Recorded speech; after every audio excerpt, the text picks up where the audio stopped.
how to let go and continue our journey. Why are we suffering?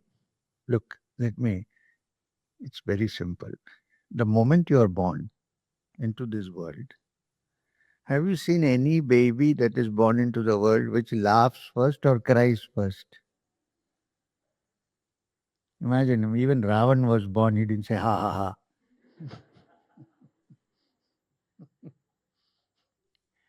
Life is like that. There is suffering in this life. Mm. So you're born, you should be ready for it. I'm not saying you should invite suffering. That would be too much.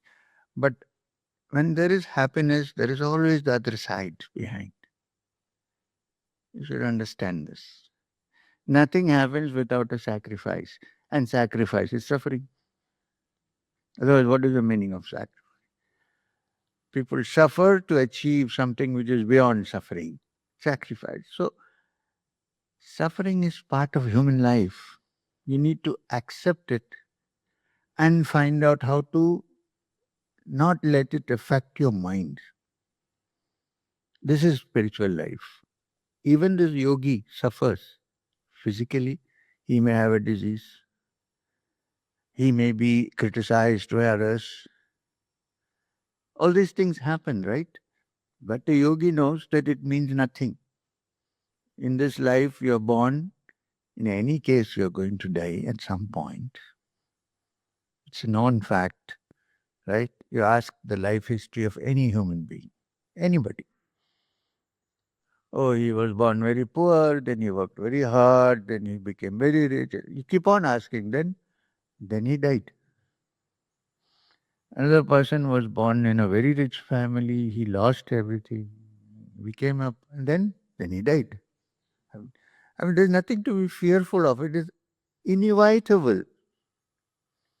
Ask anybody if they're totally free of suffering. No, something or the other is there.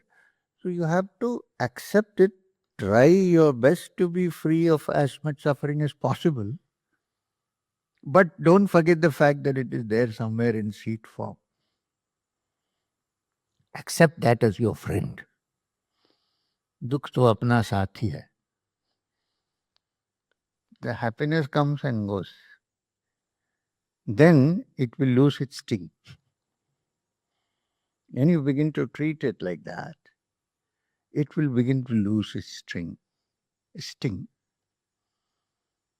Plus, have the treasure in your heart, which comes through spiritual practice and meditation, where in the midst of all suffering, there is happiness inside. It is not dependent on any external factor. In fact, if there is more suffering, the enjoyment inside is better. I'm not saying you should invite more suffering. Suffering is a lesson given to us to learn how to get beyond it. And it's common to all human beings. So accept it, try to work out ways to avoid if you can, but learn to enjoy what is inside your heart, which no suffering on the earth can affect, which is a spark of the divine which everyone possesses, luckily, and whose characteristic itself is happiness. Not the ordinary happiness, but anantamanandam. That unending happiness is your birthright. It is your inner being. Catch on to that. In the outer world, you cannot expect to avoid all suffering all the time. But when you are anchored here, then you can deal with it. This is the important thing. Hmm? So this is the meaning of letting go and continuing your journey.